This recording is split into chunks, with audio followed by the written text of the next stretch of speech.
তাহলে আমার বিরুদ্ধে যদি মামলা হয়, আমি ডিজে বাজাবো বলে, তাহলে অমিত শাহর বিরুদ্ধে এফআইআর হবে না? তদন্তকারী সংস্থার কাছে রাজ্যের মুখ্যমন্ত্রী যদি এই কেস আমি বাংলা থেকে বহিরাগতদের আক্রমণ করেছি বলে আমার ভাষণে এই তদন্তভার সিআইডি কে দেওয়া হয়, তাহলে যে বহিরাগতরা এসে বাঙালিকে আক্রমণ করেছে সেই মামলার দায়ভার কেন সিআইডি বা সিবিআই কে দেওয়া হবে না? এই প্রশ্ন তো উঠবেই।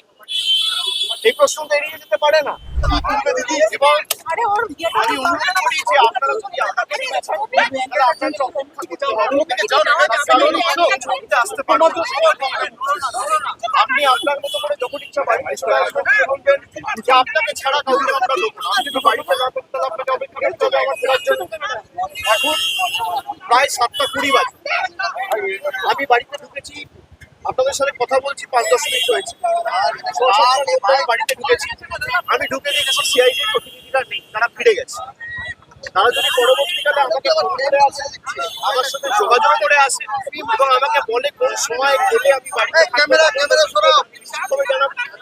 আমি যখন বাড়িতে নই সশরীরে, তখন যদি তারা এসে তখন যদি তারা আসে নোটিশ দিতে এবং একদম স্পষ্টভাবে বলে যে আপনাকে ছাড়া কাউকে আমরা দেবো না, আপনার হয়ে কেউ যদি রিসিভ করতে চায় সেই সুযোগ পাবে না, তাহলে আপনাকে আমার ফেরার জন্য অপেক্ষা করতে হবে।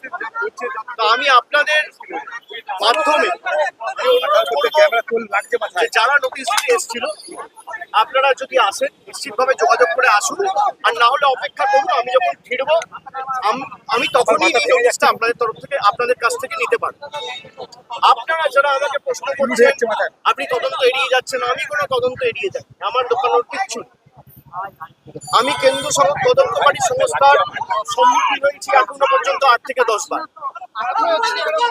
যারা এতদিন ধরে তদন্ত চালাচ্ছে, আমাকে যখনই ডেকেছে আমি গেছি।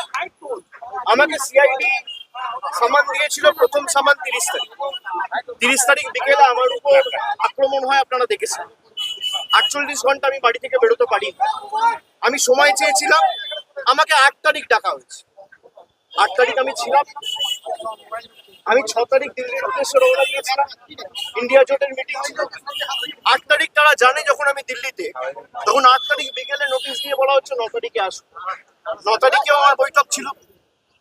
আমি গতকাল সঙ্গে সঙ্গে যখনই আমি কোর্টের নির্দেশ পেয়েছি, আমি সঙ্গে সঙ্গে 6টার আগে গেছি এবং তারা যে প্রশ্নগুলো করেছে আমি তো এখানে আলোচনা করতে পারি না, যদিও আমি দেখছি মিডিয়া অনেক কিছু বেরিয়েছে। আমায় কি প্রশ্ন করেছে, তদন্তকারী সংস্থার কাছে আর আমার সাথে কি আলোচনা হয়েছে, এটা মিডিয়ায় চলে আসছে।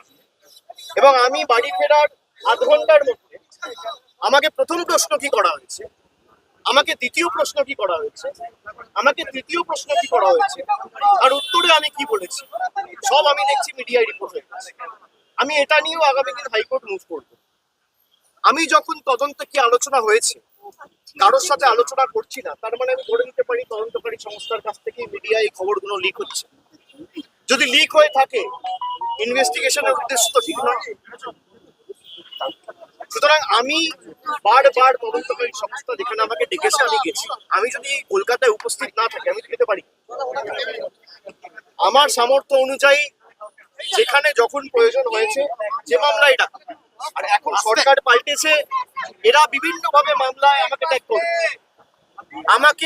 আমি শুনেছি যে মামলায় আজকে আমাকে নোটিশ দিতে এসছে, আমি বলেছি 4 তারিখের পর ডিজে বাজে।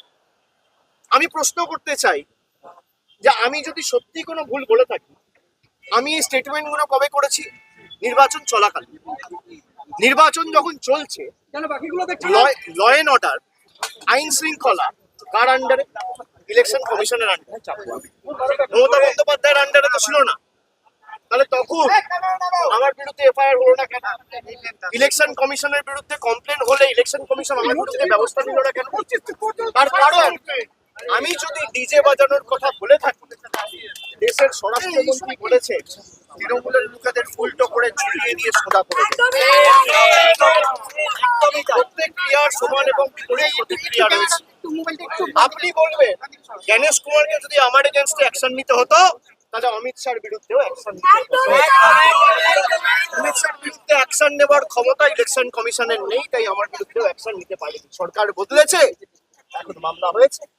তাহলে আমার বিরুদ্ধে যদি মামলা হয়, আমি ডিজে বাজাবো বলে, তাহলে অমিত শাহর বিরুদ্ধে এফআইআর হবে না কেন? তদন্তকারী সংস্থার কাছে রাজ্যের মুখ্যমন্ত্রী যদি এই কেস আমি বাংলা থেকে বহিরাগতদের আক্রমণ করেছি বলে আমার ভাষণে এই তদন্ত ভার সিআইডি কে দেওয়া হয়, তাহলে যে বহিরাগতরা এসে বাঙালিকে আক্রমণ করেছে সেই মামলার দায়ভার কেন সিআইডি বা সিবিআই কে দেওয়া হবে না? এই প্রশ্ন তো উঠবেই। এই প্রশ্ন তো এড়িয়ে যেতে পারে না। আপনারা এসব চাপের রাজনীতি, দল ভাঙানো আমরা অনেকদিন ধরে দেখছি। এসব করে কোনো লাভ নেই। 30 লক্ষ মানুষকে আপনারা ভোটার তালিকার বাইরে রেখে ভোট করেও তৃণমূল 41% ভোট পেয়েছে। 2,60,00,000 ভোট তৃণমূল কংগ্রেস পেয়েছে। তাদের প্রতিনিধিত্ব তৃণমূল কংগ্রেস করবে। এক চুল জায়গা তৃণমূল কংগ্রেস ছাড়বে না।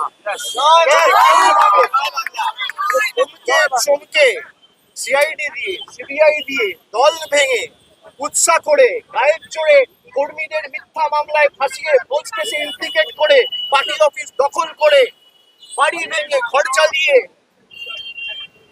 তৃণমূল কংগ্রেসকে দমিয়ে দেবো। সিপিএম এর বিরুদ্ধে লড়াই করে 34 বছরের জগদ্দল পাথরকে সরিয়ে তৃণমূল কংগ্রেস ক্ষমতায় এসছে মানুষের আশীর্বাদ।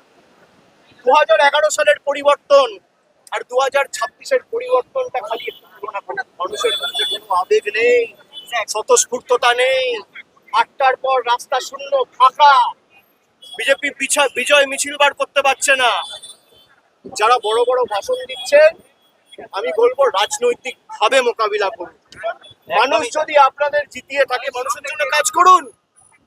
মানুষ বুলডোজারের জন্য ভোট দেয়নি, মানুষ কর্মসংস্থানের জন্য ভোট দিয়েছে, শান্তি শৃঙ্খলা সম্প্রীতির জন্য ভোট দিয়েছে। মানুষ উন্নয়নের স্বার্থে ভোট করুন। উন্নয়ন দিল্লির সাথে লড়াই করে টাকা আনুন। আপনারা ভোটের আগে বলেছিলেন অন্নপূর্ণা ভান্ডার, আর ভোটের পর মানুষ দেখছে বুলডোজার। এই দ্বিচারিতা তো চলতে পারে না। আমি মিডিয়ার বন্ধুদের বলবো, কোনো স্পেকুলেশন, কোনো আলোচনা না করে যদি কেউ ভুল তথ্য পরিবেশন করেন, আমরা কিন্তু বাধ্য হব হাইকোর্ট, সুপ্রিম কোর্ট অব্দি যেতে পৌঁছাতে। আপনাদের দায়িত্ব, আপনারা সঠিক তথ্যটা মানুষের কাছে উপস্থাপিত করবেন, পরিবেশন করবেন। আপনারা রটনাকে ঘটনা বানিয়ে দেখাবেন। আমার সাথে তদন্তকারী সংস্থার কি কথা হতো, আমার সাথে অন্য কারোর কি কথা, আপনি দেখিয়ে দিচ্ছি। আমার সাথে রাহুল গান্ধীর মিটিং হয়েছে, তৃতীয় ব্যক্তি কেউ নেই, আমি আর রাহুল গান্ধী। কি কথা হয়েছে স্যার, আপনারা জানছেন কোথেকে? আপনারা আপনাদের মতো স্পেকুলেট করে অভিষেক দলের অনেক শীর্ষ নেতা আপনার বিরুদ্ধে বলছে। যে শীর্ষ নেতারা আমার বিরুদ্ধে কথা বলছে, দলে আলোচনা করার জায়গা রয়েছে। এবং আপনি স্পেসিফিক্যালি বলতে পারেন কল্যাণ বন্দ্যোপাধ্যায় বলেছে। কল্যাণ বন্দ্যোপাধ্যায়ের অধিকার রয়েছে আমাকে নিয়ে কথা বলার। কল্যাণ বন্দ্যোপাধ্যায়ের অধিকার রয়েছে আমাকে নিয়ে 4টে কটু কথা বলার। কল্যাণ বন্দ্যোপাধ্যায় আমাকে ছোট থেকে মানুষ করেছে, আমি বড় হতে দেখেছি। আমি এই কথাগুলো নিয়ে খারাপ ভাবে নিই। ওনার একটা ঘটনা হয়তো খারাপ লাগতে পারে, উনি বলেছেন। আমি আমার কোনো ব্যক্তিগত ক্রোধ বা আমার কোনো ব্যক্তিগত ক্ষোভ কল্যাণ বন্দ্যোপাধ্যায়ের বিরুদ্ধে নেই। আমি তাকে আগেও সম্মান করতাম, আগামী দিনে অভিষেক